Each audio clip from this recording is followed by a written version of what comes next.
Ada beberapa prinsip dari Socratic dialog ini. Ini saya ambil dari kalimat-kalimat yang diucapkan langsung oleh Socrates lewat tulisan-tulisannya Plato. Prinsip pertama, ini kata Socrates, I cannot teach anybody anything. I can only make them think. Aku tidak bisa mengajar apapun pada seseorang. Yang bisa aku lakukan hanya membuat mereka berpikir. Ini kelihatannya sederhana, tapi jangan dikira membuat orang berpikir itu mudah.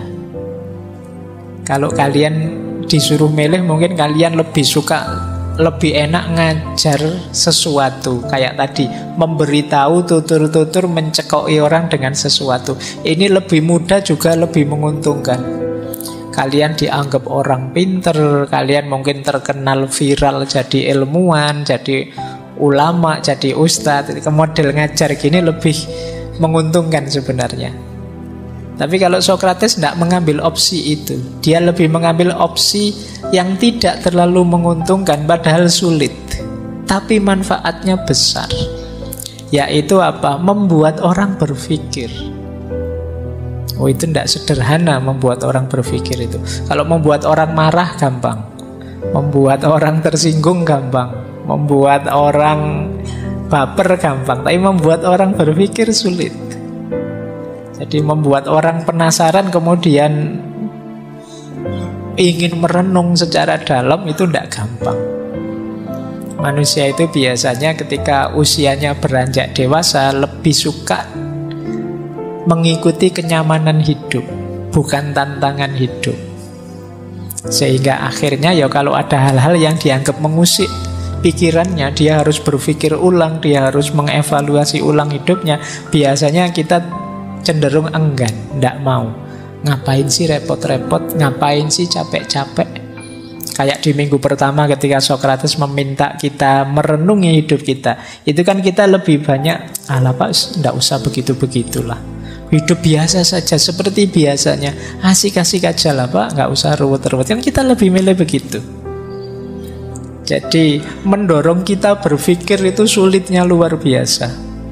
Bahkan kuliah mungkin mahasiswa S1, S2, S3 itu mungkin lebih suka hanya dosennya bilang apa, saya ingat-ingat, saya hafalkan. Kan sebagian besar begitu. Tidak terdorong berpikir sendiri. Nah, Socrates memposisikan diri sebaliknya. I can only make them think. Aku hanya bisa membuat mereka berpikir. Ini seolah-olah sederhana, padahal luar biasa. Membuat orang mau berpikir. Kalau di Indonesia kan yang gencar seperti ini hanya Cak Lontong. Kamu dimarahi terus kan oleh Cak Lontong, itu mikir. Jadi ayolah berpikir dalam hidup ini. Nah, itu maunya Socrates begitu. Kita ini hidup ini terlalu banyak hal yang kita anggap rutin, kita anggap kita sudah tahu padahal belum tahu. Kita anggap kita ini sudah paham padahal tidak yakin kalau diuji beneran kita bisa jawab. Jadi prinsip pertama ini yang dipakai oleh Socrates ketika ingin melakukan dialog. Prinsip kedua, kenapa dia melakukan dialog? Kata Socrates, education is the kindling of a flame, not the filling of a vessel. Pendidikan itu menyalakan api, bukan mengisi bejana. Jadi pendidikan yang baik itu yang membuat orang hidup menyala, aktif berpikir, aktif merenung, aktif menggali, mencari. Bukan seperti memenuhi gelas, memenuhi bejana, memenuhi pot dengan sesuatu. Tidak begitu. Jadi otak kita, pikiran kita jangan diibaratkan seperti ember besar yang harus diisi ilmu sebanyak-banyaknya, tidak begitu. Tapi bayangkan saja dia seperti lampu yang harus dinyalakan. Ketika dia sudah menyala, dia bisa kemanapun, mengkaji apapun, membaca apapun, melihat apapun secara jelas dan terang. Jadi fokuskan pada menghidupkan lampu ini loh, menghidupkan api ini, bukan mengisi. Ya berarti ilmu-ilmu alat, ilmu-ilmu yang melatih berpikir, melatih merenung, melatih cara kritis dan lain sebagainya, kita kaji dulu, kita kuasai dulu. Setelah itu baru nambah wawasan. Jadi, kalau kita tidak mampu menganalisis, tidak mampu berpikir dalam, ya akhirnya logiknya seperti bejana tadi, diisi, ya pada akhirnya penuh. Beda dengan lampu yang menyala, dia bisa kemanapun, tidak harus dimasukkan di kepala, dia paham. Karena sekarang terang, lampunya menyala. Itu yang dilakukan oleh Socrates. Membuat orang berpikir, membuat lampu jiwa kita menyala. Pendidikan itu seperti itu. Kalau murid-murid kita semangat ilmunya tinggi, semangat belajarnya tinggi, rasa ingin tahunya tinggi, otomatis bidang ilmu pengetahuan hidup dan produktif. Tapi kalau perilakunya seperti wadah yang diisi tadi, ya sebesar apapun wadahnya, hasilnya dia hanya mengikuti, mengimitasi. Hanya akan jadi follower, tidak mungkin jadi trendsetter. Jadi kalau ada yang tanya, Pak, kenapa sih kok kita itu sulit sekali membangkitkan dunia ilmiah kembali? Apakah itu dunia timur ataukah dunia Islam misalnya? Dulu pernah jaya loh, luar biasa. Sekarang kok surutnya banyak. Jangan-jangan cara kita menyikapi pendidikan ya seperti wadah yang diisi air, bukan seperti lampu yang harus dinyalakan.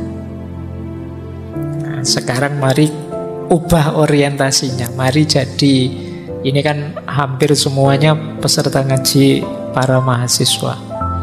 Semoga jadi mahasiswa yang menyala. Jadi ya syukur-syukur tidak hanya menyala, ya bolehlah sedikit-sedikit ada wadahnya, wawasannya, tapi menyala. Jadi wawasan itu nanti diolah, dikelola versi kita. Bayangkan kalau ini menyala semua, malam hari ini berapa yang datang ini, betapa terangnya masjid kita secara ruhaniah. Nah, kalau seluruh umat Islam, seluruh bangsa Indonesia menyala semua, kita akan sibuk mengejar ilmu, mengejar wawasan, menganalisis, berefleksi, menemukan sesuatu. Dan tidak sibuk gegeran rame komentar ini, komentar itu. Itu dianggap hiburan sementara saja, tapi ada yang lebih esensial. Boleh kalau ada yang ingin meneliti, ya coba teliti dalam 1 minggu saja. Apa wis Twitter, coba Twitter ya. Yang viral dalam 1 minggu itu coba di Indonesia ini tema apa saja. Kemudian kamu nilai ya, ini urusan urgent penting atau sebenarnya urusan sepele tidak penting. Ini isu-isu esensial untuk kehidupan kita sebagai manusia, sebagai hamba, sebagai bangsa, ataukah isu-isu pinggiran yang tidak urgent. Jadi itu kan viral, itu kan berarti diikuti, diramaikan oleh banyak orang.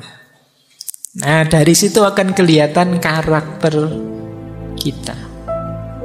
Ya ndak heran kita jadi bangsa seperti ini. Wong yang menyibukkan kita tiap hari hal-hal seperti itu. Nah, boleh kalau ada yang mau neliti, jadi nulis skripsi apa tesis apa disertasi melihat ini mindset, gaya hidup, gaya pikir bangsa kita dari yang viral-viral. Kan sekarang lebih mudah parameternya. Oke, baik. Jadi ini ciri kedua, prinsip kedua. Prinsip ketiga, wah ini agak kecampur tulisannya, tidak apa-apa ya, saya bacakan saja nanti di rekamannya biar diedit. Ini tentang temanya. Socrates bilang, yang mau memfoto tulisannya nyampur. Ini ndak trik ya, memang kebetulan begitu.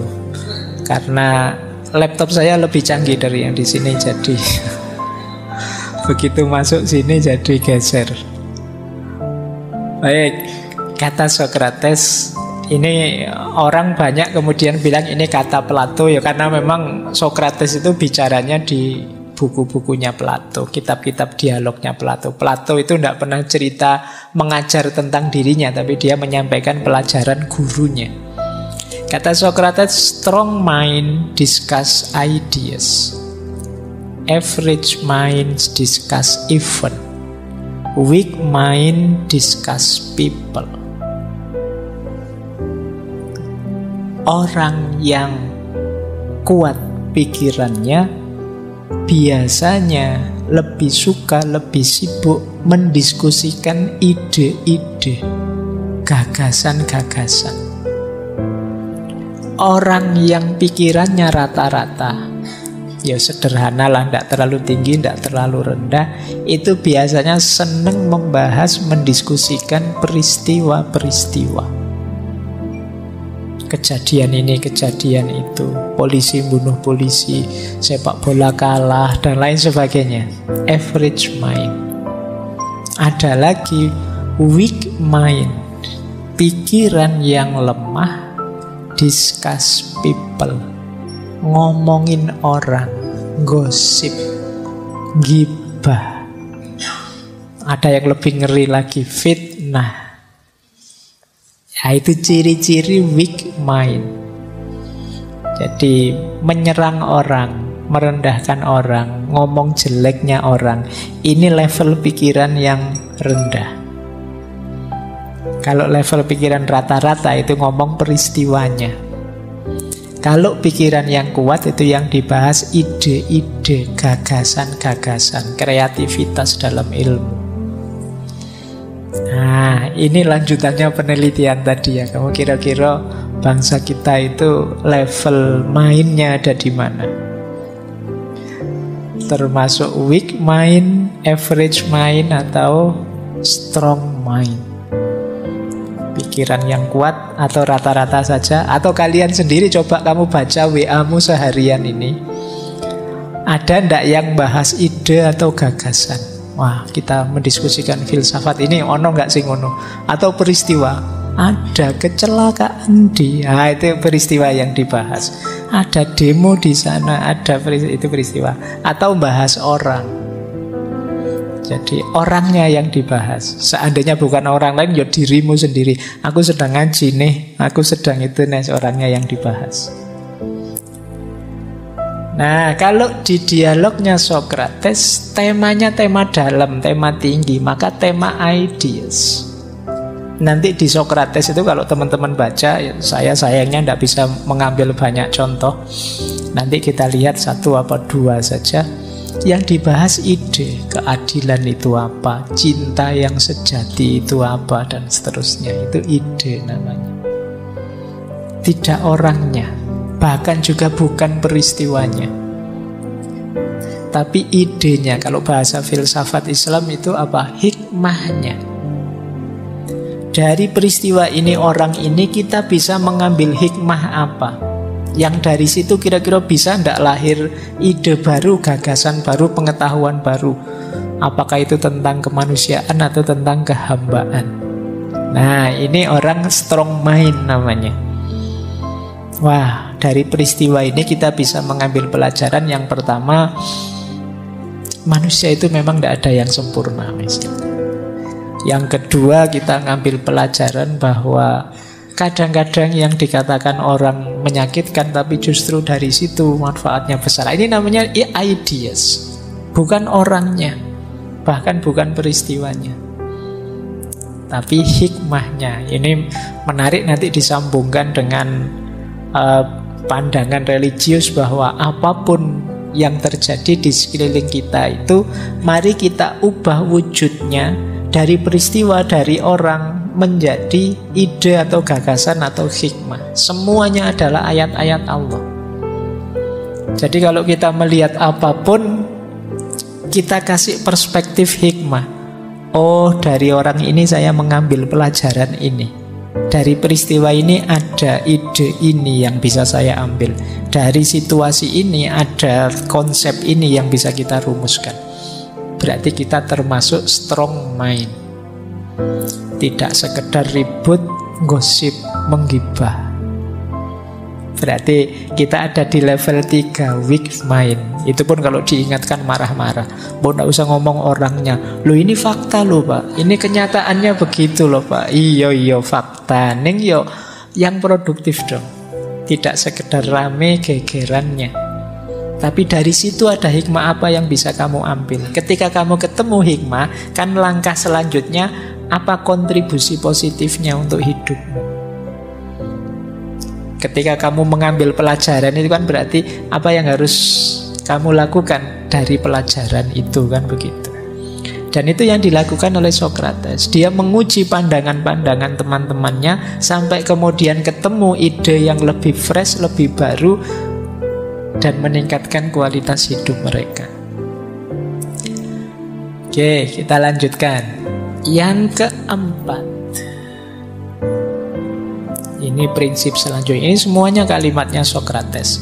Nature has given us 2 ears, 2 eyes, and but 1 tongue, to the end that we should hear and see more than we speak. Itu tulisannya kurang A. Alam memberi kita 2 telinga, 2 mata, dan 1 mulut. Tujuannya agar kita mendengar dan melihat lebih banyak daripada bicara. Ini mungkin sering disampaikan teman-teman ya, sering ketemu di mana-mana quotes ini. Kita itu punya 2 telinga, 2 mata, dan hanya 1 mulut. Tujuannya apa? Lebih banyak melihat, lebih banyak mendengar, dan mengurangi bicara. Ini yo menafsirkannya jangan kaku ya. Bicara ini termasuk chatting, posting, itu hitungannya bicara ya.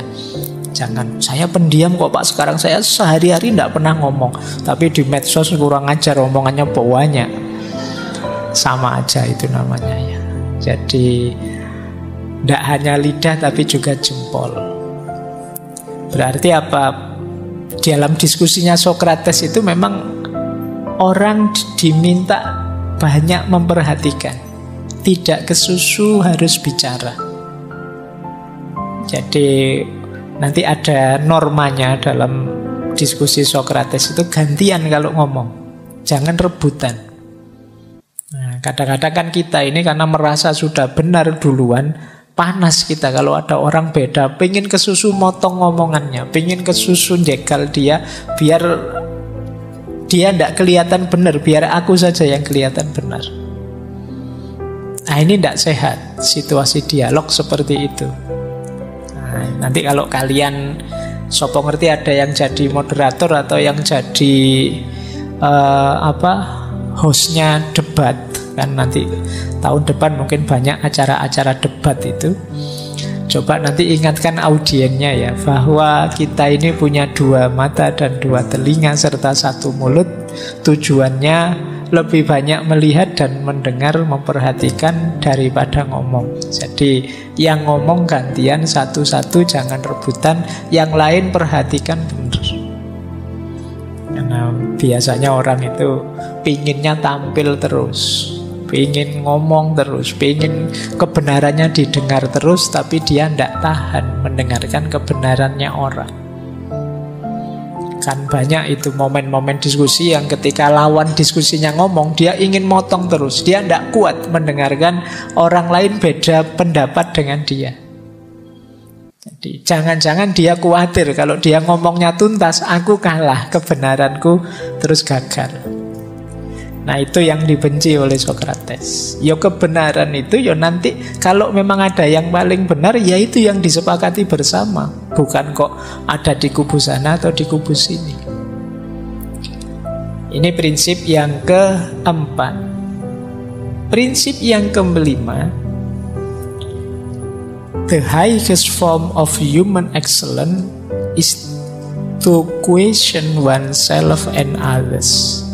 Bentuk paling tinggi kesempurnaan manusia adalah kesediaan mempertanyakan diri dan orang lain. Nah, ini berhubungan dengan quotes minggu pertama dulu. An unexamined life is not worth living. Hidup yang tidak diuji itu tidak ada nilainya. Justru manusia itu ada di puncak kemanusiaannya ketika dia berani mempertanyakan dirinya atau bertanya pada orang lain. Mempertanyakan orang lain. Apakah ini benar? Apakah ini pas? Apakah ini cocok? Ini lanjutan dari keterbukaan tadi. Kesadaran bahwa aku ini ya manusia yang bisa salah, bisa keliru. Maka puncak kemanusiaan, kalau versinya Socrates ya, orang yang siap mempertanyakan dirinya. Dan itu tidak gampang. Manusia itu kuat di egonya, sehingga kesadaran bahwa aku salah itu kan rasanya kok berat diakui. Banyak orang itu yang wong terbukti jelas nyata dia salah, tapi sulit untuk mengakui bahwa saya salah. Ini makanya kata Socrates, justru puncaknya human excellence itu to question oneself and others. Berani bertanya dan mempertanyakan. Nah, jadi kalau ada temanmu mempertanyakanmu atau engkau mempertanyakan dirimu benar atau salah, itu sebenarnya kamu sedang jadi manusia yang asli manusia. Yang bukan Tuhan yang benar terus, yang bukan dewa yang benar terus. Jadi, oh aku ini ya masih bisa keliru, masih bisa salah. Question oneself and others. Oke, ya ini untuk refleksi kita ya masing-masing. Jangan dikaitkan dengan apapun. Kalau senengannya nembak keluar kemana-mana. Orang itu lupa, ndak mau ngaku salah, merasa paling benar, ndak. Wong kamu sendiri juga begitu tiap hari. Dan kita memang ada kecenderungan egois, mendahulukan diri kita. Kalau ndak percaya kamu kalau ada lihat foto bareng-bareng, itu kan kamu nonton dirimu sendiri kan dulu. Ya kan? Terus kamu bilang, ini fotonya jelek. Itu kan sebenarnya kamu yang tidak suka posemu, tidak suka gambarmu. Mungkin yang lain padahal bagus, tapi kamu anggap jelek karena kamu lihat dirimu. Tapi kalau pas kamu posenya bagus, padahal yang lain jelek, kamu tuh, ini yang paling bagus ini mesti kan. Nah itu contoh paling gampang betapa orang itu memang egois. Padahal itu kadang-kadang tidak hanya sama teman, wong sama keluarganya, sama bapak ibunya sendiri juga begitu kan. Kamu milih dirimu sendiri dulu. Gambarku kok jelek ya, diulang lagi kok tetap jelek ya, diulang lagi kok tetap jelek. Ya memang aslinya begitu. Mau minta yang gimana lagi? Apa foto itu apa ya bisa menipu ya? Dia cuma mengkopi aslinya. Kamu tidak terima, terus bayanganmu mungkin kamu ganteng siapa, secantik siapa, jadi lihat aslinya kamu tidak terima. Aku kok begini ya? Coba foto lagi coba. Ya kamu latihanlah filter yang bagus, nanti kan jadi bagus. Baik, ini prinsip kelima, pertanyakan dirimu. Dan juga terbuka untuk saling bertanya dengan yang lain. Prinsip keenam, understanding a question is half an answer. Hidup ini isinya tanya jawab. Kalian jangan hanya fokus mencari jawaban, tapi belajarlah membuat pertanyaan yang baik. Kalau pertanyaannya sudah salah, ya jangan mimpi jawabannya bisa benar. Ingin mencari apa yang ditanyakan kok itu misalnya, ya tidak nyambung. Jawabannya mesti tidak ketemu. Jadi understanding question, bikin pertanyaan yang bagus yang bisa dipahami. Dan memahami pertanyaan itu berarti sudah ketemu setengah dari jawabannya. Kalau pertanyaannya saja nggak paham, bagaimana kamu bisa ketemu jawabannya? Makanya kalau teman-teman nanti ada yang jadi guru, jadi dosen, kalau bikin pertanyaan jangan membingungkan. Tidak mungkin ketemu jawabannya. Misalnya dosen filsafat. Banyak teman-teman saya juga dosen filsafat. Kadang-kadang saya melihat ada pertanyaan yang ambigu. Misalnya pertanyaan, bagaimana pendapatmu tentang ini? Itu pertanyaan seperti itu, jawabannya harus 100 nilainya. Kenapa? Kan pendapatnya mahasiswanya. Kalau dosennya, oh itu tidak cocok Pak dengan jawaban yang begini. Lu itu kan jawabannya dosennya. Yang ditanyakan bagaimana pendapatnya mahasiswanya. Jadi sejelek apapun ya itu pendapatnya mahasiswanya. Kalau struktur pertanyaannya seperti itu. Nah, latihan bikin pertanyaan yang baik, understanding question. Dan teman-teman yang harus mencari jawaban juga pahami pertanyaan dengan baik. Nanti banyak momen-momen dialog dalam Sokrates itu juga kuncinya pada pemahaman pertanyaan. Biar tidak ngalor ngidul. Yang tanya tentang apa, yang jawab tentang apa, nanti bulet. Jadi kan kayak banyak itu kan yang di komedi-komedi itu kan. Ada pertanyaan yang jawabannya bulet. Mau kemana Pak? Mau mancing. Oh, saya kira mau mancing. Enggak kok, saya mau mancing. Pertanyaannya bulat, jawabannya juga bulat. Dari mana? Dari belakang. Mau kemana? Mau ke depan. Ya. Jadi kan banyak pertanyaan-pertanyaan iseng seperti itu. Oke, kenapa kok jalan kaki saja ke sininya? Ya emangnya saya harus merangkak. Nah itu kan antara yang ditanyakan apa dengan jawabannya kan tidak nyambung. Itu maksudnya orang tanya kok tidak pakai kendaraan, kok ke sini jalan kaki saja. Tapi kamu jawabnya kan malah agak belok. Emangnya saya ke sini harus merangkak, tidak boleh jalan kaki. Nah ini understanding question is half an answer. Pahami dulu pertanyaan dengan baik, baru kamu bisa ketemu jawabannya. Kalau tidak ya sulit. Jadi ini prinsip ke-6 dari dialog. Prinsip ke-7, the beginning of wisdom is a definition of terms. Nah, sebelum dialog, sebelum diskusi, jangan lupa dengan konsep-konsep definisi. Diskusi tidak akan produktif, dialog tidak akan produktif kalau definisinya tidak jelas. Definition of terms. Saya pernah ada webinar, judulnya ada disrupsinya, ada kata-kata disrupsi, disrupsi digital dan lain sebagainya. Nah itu ada yang memberi sambutan, rupanya beliau ini tidak paham apa itu disrupsi. Sehingga ya sambutannya itu luar biasa.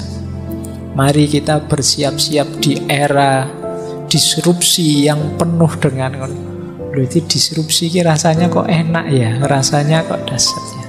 Itu kenapa mungkin beliau misinformasi, misdefinisi. Dianggapnya definisi itu anugerah luar biasa dari kecanggihan sains dan teknologi digital. Nah, ayo ya kalau diskusi apapun pertama-tama pastikan kita tahu apa sih yang kita omongkan itu. Jangan seperti mahasiswa baru yang sering gaya pakai istilah-istilah keren tapi tidak paham dia ngomong apa. Saya sering itu dengar, pokoknya hidup kita ini eksistensinya harus ditegaskan secara esensial karena paradigma hidup kita ini tidak boleh. Sering begitu. Itu kalau ditanya satu-satu itu dia mesti pontang-panting itu. Eksistensi itu apa, paradigma itu apa, esensi itu apa. Ya karena nanti kalau kamu tidak paham kamu ngomong apa, ya gimana kamu orang lain bisa merespon, gimana pemahaman bisa muncul dari situ. Definition of terms. Ada diskusi rame sekali, tidak ketemu putus-putus karena beda definisi. Yang saya ingat itu ada yang tentang khilafah. Yang satu mendefinisikan khilafah itu ya semacam sistem pemerintahan tertentu. Yang sini mendefinisikan khilafah itu ya tanggung jawab manusia di muka bumi ini dalam bentuk apapun. Khalifatullah fil ard. Ini dua hal yang berbeda. Ya tentu saja diskusinya tidak ketemu, wong definisinya beda. Maka the beginning of wisdom is a definition of terms. Jadi Socrates itu kadang menjengkelkan. Kalau dialog itu dia menguji satu-satu. Loh, kamu ngomong ini sakral, apa yang dimaksud sakral itu? Kamu ngomong bahwa hidup ini kita harus adil. Adil itu kayak gimana? Jujur itu kayak gimana? Ini gayanya Socrates. Terus prinsip ke-8. Tidak, cuma 8 saja prinsipnya, tenang saja. Kamu nunggu teorinya ini sejak tadi prinsip terus Pak. Yo, karena ya kuncinya ada di prinsip sebenarnya. Yang ke-8, it is better to change an opinion than to persist in a wrong one. Ini yang berat. Kata Socrates, adalah lebih baik mengubah pandangan dibandingkan ngeyel bertahan dalam pandangan yang salah. Manusia itu seringkali karena egonya tidak mau disalahkan, padahal sudah jelas salah. Kalau memang sadar itu salah, yo ayo ganti ke yang lebih benar. Dan itu lebih baik. Secara psikologis juga lebih baik, secara sosial juga lebih baik, termasuk mungkin secara politik, secara budaya juga lebih baik. Wong sudah jelas salahnya, ya jangan bertahan di yang salah, ayo ganti ke yang lebih benar. It is better. Jadi lebih baik mengubah pandangan daripada bertahan dalam pandangan yang salah. Saya tahu sih Pak ini salah, tapi ini kan kelompok saya ya pandangannya seperti ini. Nah ini tidak bagus. Tapi kan saya harus loyal Pak, komit dengan kelompok saya. Kalau kamu cinta pada kelompokmu yo, kalau dia memang sedang keliru, ingatkan biar benar. Kalau ada yang tidak pas, ya diluruskan bersama-sama. Nah ini perilaku ilmiah namanya. Lebih baik kita yo ganti ke yang lebih benar. Kalau memang sudah ada ditemukan yang lebih benar, dasarnya lebih kuat. Maka nanti di ujung-ujung dialognya Socrates itu mesti kemudian orang, oh iya berarti kesimpulannya begini kan, Socrates yang lebih benar. Oke, sip. Nah, dan mereka mau mengikuti itu. Karena mereka sadar ya, aku bisa salah tadi. Awalnya prinsip dasarnya kan aku bisa salah tadi.